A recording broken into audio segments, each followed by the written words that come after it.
Hi అండి, welcome to Raj Vihar cooking channel. ఈరోజు మనము విలేజ్ స్టైల్లో బెండకాయ రోటి పచ్చడిని ఎలా తయారు చేసుకోవాలో చూద్దాము.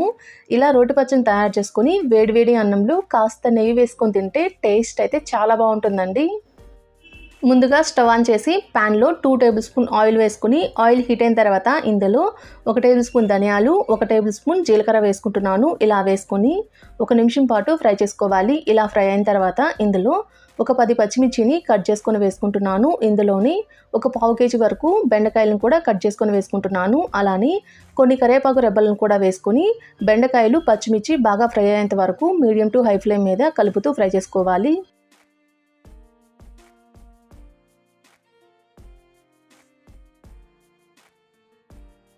ఇలా బెండకాయలు పచ్చిమిర్చి బాగా ఫ్రై అయిన తర్వాత వీటి మొత్తాన్ని ఒక ప్లేట్లో వేసుకోవాలి.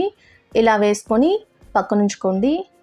ఇప్పుడు ఇదే ప్యాన్లో మరొక టేబుల్ స్పూన్ వరకు ఆయిల్ వేసుకొని ఆయిల్ హీట్ అయిన తర్వాత ఇందులో ఒక 4 పెద్ద టమాటాలని కట్ చేసుకొని వేసుకుంటున్నాను. ఇలా వేసుకొని టమాటాలు బాగా మెత్తగా మగ్గేంత వరకు మీడియం ఫ్లేమ్ మీద ఉడికించుకోవాలి.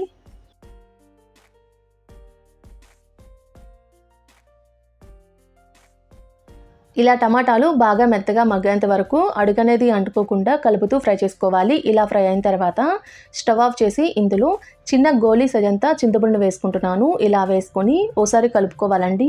ఇలా కలుపుకుంటే టమాటాల్లో ఉన్న వేడికి చింతపండు అనేది కొంచెం మగ్గుతుంది.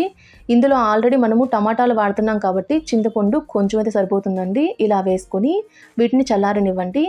ఇప్పుడు ఒక మిక్సీ జార్ తీసుకుని ఇందులో మనం ముందుగా వేయించుకున్న పచ్చిమిర్చి బెండకాయల్ని ఇందులో వేసుకుంటున్నాను. ఇలా వేసుకొని ఇందులోనే ఒక 10 వెల్లుల్లి రెబ్బల్ని తొక్కు తీసుకొని వేసుకుంటున్నాను. అలానే మీ టేస్ట్కి సరిపడినంత సాల్ట్ కూడా వేసుకొని మరీ మెత్తగా కాకుండా కొంచెం బరగ్గా గ్రైండ్ చేసుకోవాలి. ఇలా గ్రైండ్ చేసుకుంటే సరిపోతుందండి. ఇప్పుడు ఇందులోనే వేయించుకున్న టమాటాలను కూడా వేసుకుంటున్నాను. ఇలా వేసుకొని ఒకసారి మొత్తాన్ని కలిసే విధంగా కలుపుకోవాలి.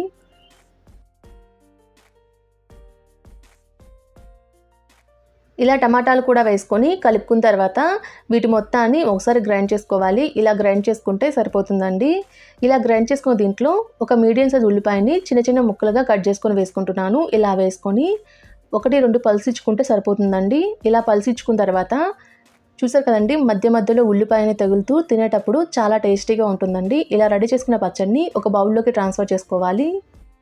ఇంతేనండి, ఎంతో టేస్టీగా ఉండే విలేజ్ స్టైల్లో బెండకాయ రోటి పచ్చడి అయితే రెడీ అయిపోతుంది. చూసారు కదండి, ఎంతో టేస్టీగా ఉండే బెండకాయ రోటి పచ్చడిని ఎలా తయారు చేసుకోవాలో మీరు కూడా ఒకసారి డెఫినెట్గా ట్రై చేయండి. ఎలా వచ్చిందో నాకు కామెంట్ చేయండి. మా వీడియో మీకు నచ్చినట్టయితే మా ఛానల్ని సబ్స్క్రైబ్ చేసుకోండి. Thanks for watching.